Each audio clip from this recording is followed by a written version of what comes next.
Сейчас мы все находимся на территории нашей социальной деревни «Маленькая страна». У нас есть бенефициары, это дети, у которых имеются глубокие обширные повреждения спинного головного мозга. Те процедуры, которые мы им тоже с любовью и искренне дарим, им нравится. Они достигают определенных высот в жизни. Они ждут встречи со своими друзьями, нашими терапевтами, лошадьми.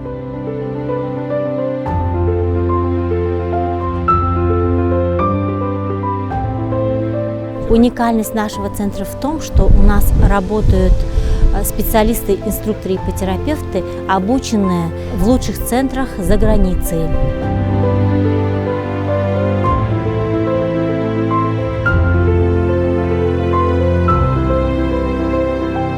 Бұнда өте ұнап жатыр, өте энергетикасы сондай жақсы. Көп затты біле бермейсің ғой, соны түсіндіріп, айтып, ұғындырып, денсаулық жөнінде өмір сүру жағдайы көп әсер етеді.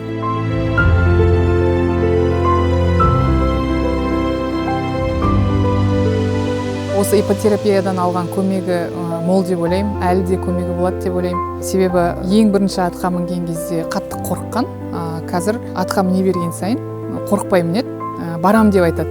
Менің 15 жастағы ерекше ұл балам бар. Атырау Маленькая страна орталыққа 2014 жылдан бастап келіп жүрміз. Осы орталықта неше түрлі көптеген ем алып, ипотерапияға келіп жүрміз.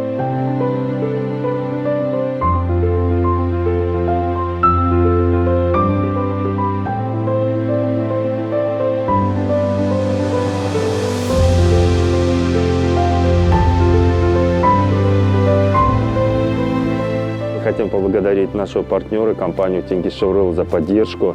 И я думаю, что в будущем довольных, благодарных людей будет становиться все больше и больше.